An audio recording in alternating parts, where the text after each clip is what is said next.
পাখি এখনো উড়ে যায়নি, বাড়ির ভেতরেই আছে। চোখ কান খোলা রাখবে। পথের একটা বাঁকে আমাদের সকলকে বাঁচাতে গিয়ে কিছুতেই আলাপিকে কলকাতায় আনা গেল না।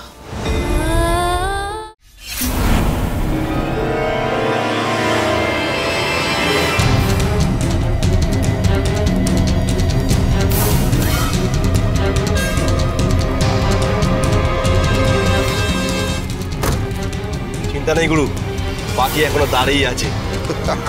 সাব্বাস।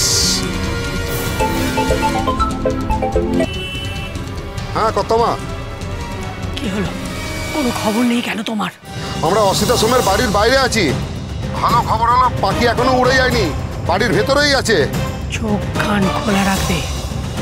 বড় সাংঘাতিক মেয়ে কিন্তু। আপনার আশীর্বাদে এই গজেনও কম সাংঘাতিক নয় কর্তামা। চিন্তা করবেন না, কাজ হয়ে যাবে।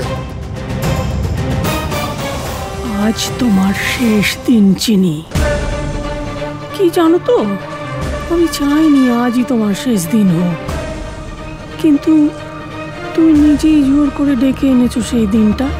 আমার কোনো দোষ নেই, সব দোষ আসলে তোমার।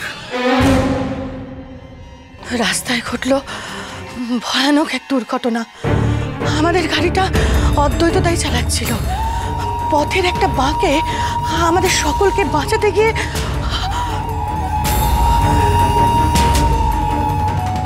মারাত্মক জখম হলো ওই ড্রাইভিং সিটে বসে থাকা অদ্বৈতদা।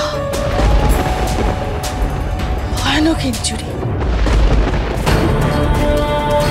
তারপর হাসপাতাল, অপারেশন, ছোটাছুটি, এই সব কিছুর জন্য বেশ কিছুটা সময় চলে গেল। সুস্থ হতে তার বেশ কিছুটা সময় লাগলো, কিন্তু এর মধ্যেও অদ্বৈততা তার বাবা মার মত পেল না। কাজেই কিছুতেই আলাপিকে কলকাতায় আনা গেল না।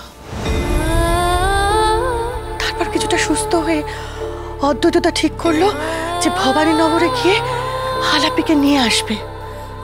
বাবা মাকে নিয়ে গেল? চিন্ময়, ওখানেই তো নিয়তির খেলা। প্রেমের গল্পটা হঠাৎ বিষাদের গল্প হয়ে গেল। এরই মধ্যে আলাপি বুঝতে পেরেছিল যে সে মা হতে চলেছে। ভয়ে আতঙ্কে নিজেকে একেবারে গুটিয়ে নিয়েছিল সে, কিন্তু উপায় তো ছিল না তার। তাকে যে করে হোক কলকাতায় অদ্বৈতদার সঙ্গে দেখা করতেই হবে। এখনো ওখান থেকে বেরোনি চিনি। অসিতাশ্রমের সঙ্গে এত কি কথা বলছে? কি এত বৃত্তান্ত জানি অসিতাশ্রম? আমার এত টেনশন হচ্ছে না,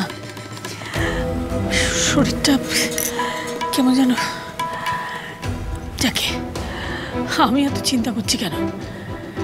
চিনি তো কাল সকালে সূর্যোদয় দেখবে না, তার আগেই